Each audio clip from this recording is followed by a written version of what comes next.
Bismillahirrahmanirrahim. Assalamualaikum warahmatullahi wabarakatuh. Perkenalkan, saya Asmiwati dari Prodi Pendidikan Agama Islam Fakultas Tarbiyah. Di sini, saya akan sedikit memaparkan materi tentang macam-macam kompetensi. Nah, kompetensi sendiri diklasifikasikan menjadi 3 jenis, yakni yang pertama, kompetensi lulusan. Kompetensi lulusan adalah kemampuan minimal yang harus dicapai oleh peserta didik setelah tamat mengikuti pendidikan pada jenjang atau satuan pendidikan tertentu. Misalnya, kompetensi lulusan SD atau MI, SMP atau MTS, SMA atau MA, dan SMK. Nah, yang kedua yaitu kompetensi standar. Kompetensi standar atau standar kompetensi yaitu kemampuan minimal yang harus dicapai setelah anak didik menyelesaikan suatu mata pelajaran tertentu pada setiap jenjang pendidikan yang diikutinya. Misalnya, kompetensi yang harus dicapai oleh mata pelajaran IPA di SD, matematika di SD, dan lain sebagainya. Pada Peraturan Pemerintah Nomor 19 Tahun 2005 tentang Standar Nasional Pendidikan Pasal 6 dikatakan bahwa kurikulum untuk jenis pendidikan umum, kejuruan, dan khusus pada jenjang pendidikan dan menengah terdiri atas 1. Kelompok mata pelajaran agama dan akhlak mulia. Yang kedua, kelompok mata pelajaran kewarganegaraan dan kepribadian. Yang ketiga, kelompok mata pelajaran ilmu pengetahuan dan teknologi. Yang keempat, kelompok mata pelajaran estetika. Dan yang terakhir, kelompok mata pelajaran jasmani, olahraga, dan kesehatan. Nah, sesuai dengan peraturan pemerintah tersebut, Badan Standar Nasional Pendidikan merumuskan tujuan setiap kelompok mata pelajaran sebagai berikut. Yang pertama, kelompok mata pelajaran agama dan akhlak mulia. Nah, kelompok ini bertujuan untuk membentuk peserta didik menjadi manusia yang beriman dan baik takwa kepada Tuhan Yang Maha Esa serta berakhlak mulia.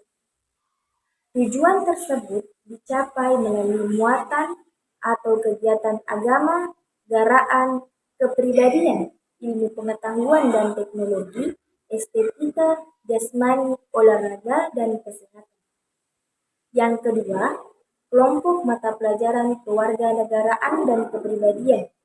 Nah, kelompok ini bertujuan membentuk peserta manusia yang memiliki rasa didik menjadi kebangsaan dan cinta tanah air. Tujuan ini dicapai melalui muatan atau kegiatan agama, akhlak mulia, kewarganegaraan, bahasa, seni, dan budaya, dan pendidikan jasmani. Yang ketiga, kelompok mata pelajaran ilmu pengetahuan dan teknologi.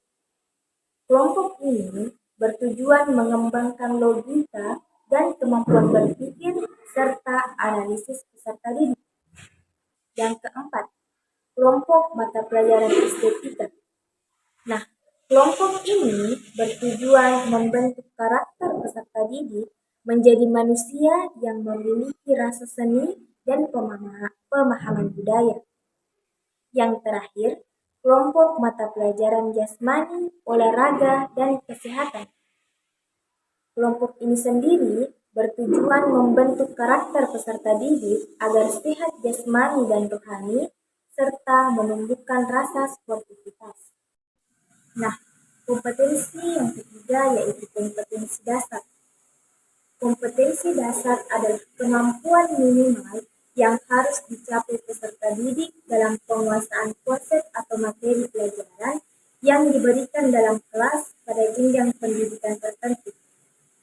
Dengan demikian, dalam suatu mata pelajaran terdapat beberapa kompetensi dasar yang dicapai sebagai kriteria pencapaian standar kompetensi. Dalam kurikulum, kompetensi sebagai tujuan pembelajaran itu dideskripsikan secara eksplisit, sehingga dijadikan standar dalam pencapaian tujuan kurikulum. Baik guru maupun siswa perlu memahami kompetensi yang harus dicapai dalam proses pendidikan dan pembelajaran. Pemahaman ini diperlukan untuk memudahkan dalam merancang strategi. Kompetensi dasar sebagai tujuan pembelajaran dirumuskan dalam bentuk perilaku yang bersifat umum, sehingga masih sulit diukur ketercapaiannya. Oleh sebab itu, tugas guru dalam mengembangkan program perencanaan salah satunya adalah menjabarkan kompetensi dasar menjadi indikator hasil belajar.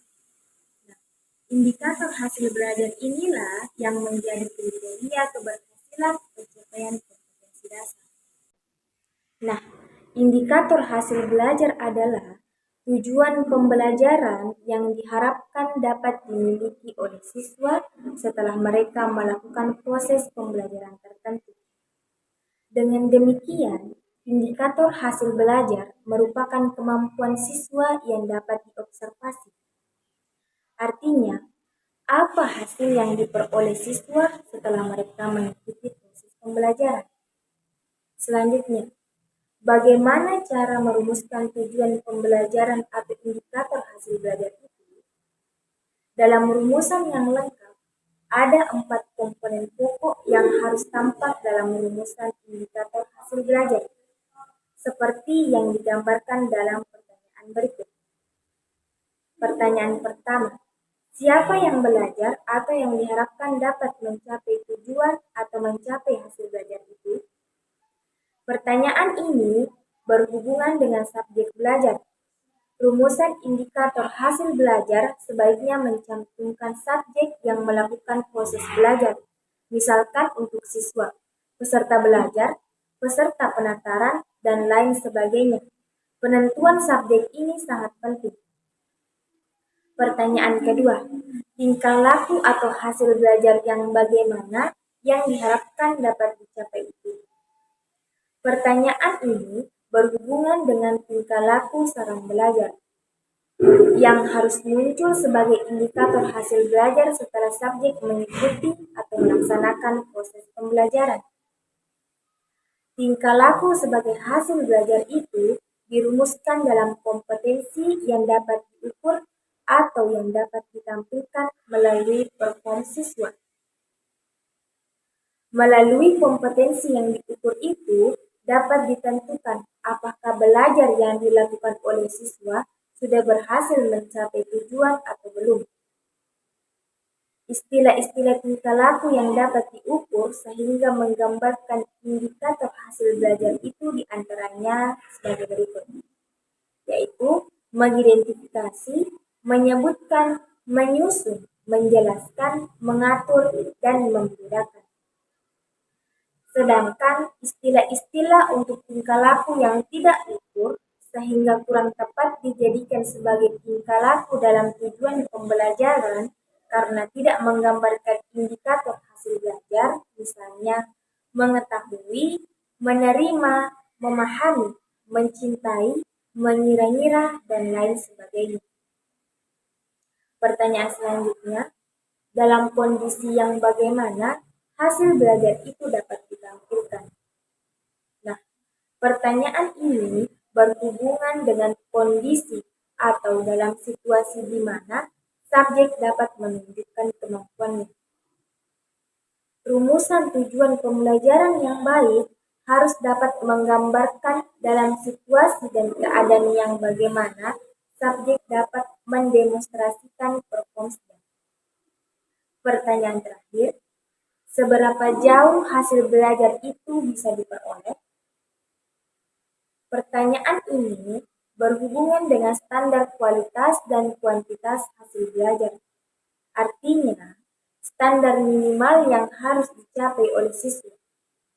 Standar minimal ini kadang-kadang harus tercapai seluruhnya atau 100%.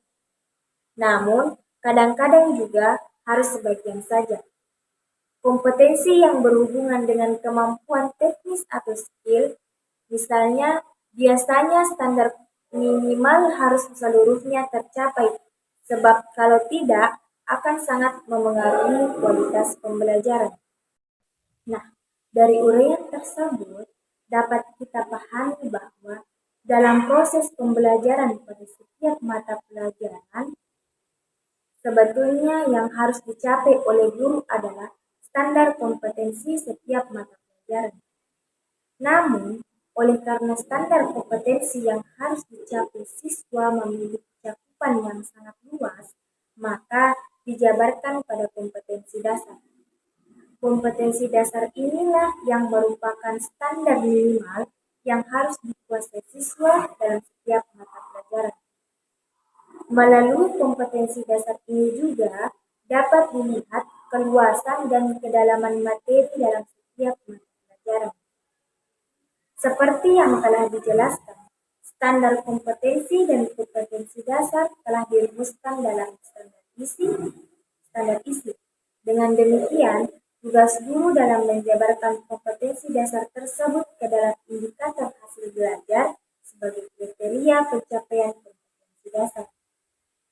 Kecuali manakala sekolah perlu menambah mata pelajaran baru sebagai kurikulum muatan lokal, maka baik standar kompetensi dasar, dan indikator hasil belajar dirumuskan oleh sekolah yang bersangkutan.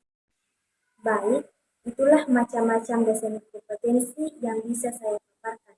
Semoga dapat bermanfaat bagi kita semua. Maaf bila ada kesalahan kata. Wassalamualaikum warahmatullahi wabarakatuh.